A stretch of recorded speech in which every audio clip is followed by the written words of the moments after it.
சகோதரர் பக்சிங் அவர்களின் ஊழியத்திலிருந்து விடாய் துணிக்கேற்ற வார்த்தைகள். டிசம்பர் மாதம் 14ஆம் தேதி.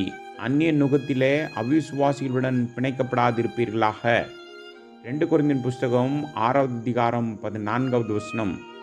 யோசபாத்தின் குமாரன் யோராம் ஆகாப்பின் குமார்த்தியை மணந்தான் என்று 2 ராஜாக்களின் புஸ்தகம் 8வது அதிகாரம் 18வது வசனத்தில் வாசிக்கின்றோம். இப்படியெல்லாம் ஒரே நேரத்தில் நடந்திருக்க முடியாது. ஆகாப் மிகவும் தந்திரமான மனிதன்.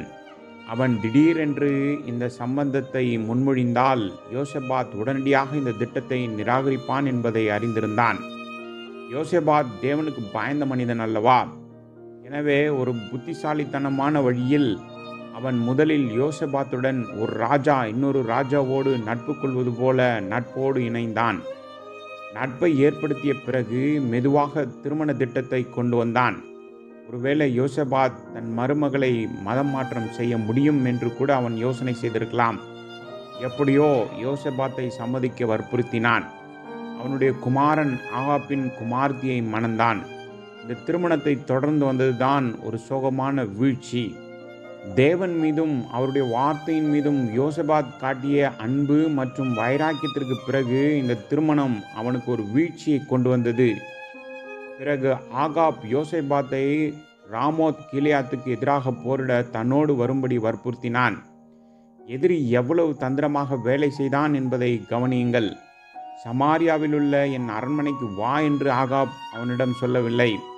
மாறாக ராமோத் கிலியாத் போருக்கு என்னோடு கூட வா என்றான். யோசபாத்தின் மீது பலமான மற்றும் தந்திரமான அழுத்தத்தை கொண்டு வருவதற்காக அவன் எல்லாவற்றையும் மிகவும் தந்திரமாக திட்டமிட்டான்.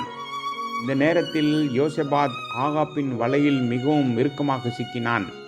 அவன் தீர்க்கதரிசியாகிய மீகாயாவின் எச்சரிக்கையை கூட கவனிக்கவில்லை. 2 நாளாகமத்தின் புஸ்தகம் 18வது அதிகாரம் 8லிருந்து 22வது வசனம் வரை.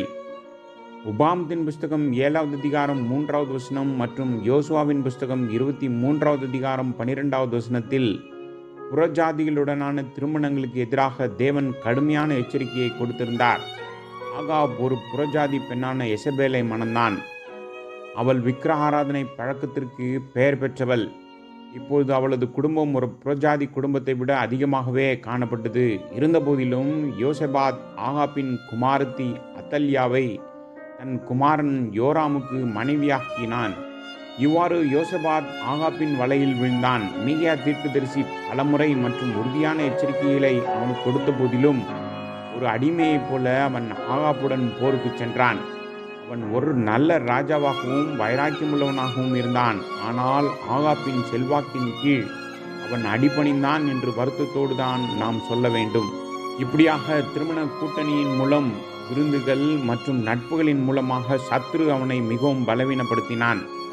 நாம் தவறு செய்யும் போதெல்லாம் அதை உண்மையாகவோ அல்லது தெரியாமல் செய்தாலும் நாம் ஆவிக்குரிய ரீதியில் பலவீனமாகி விடுகிறோம்.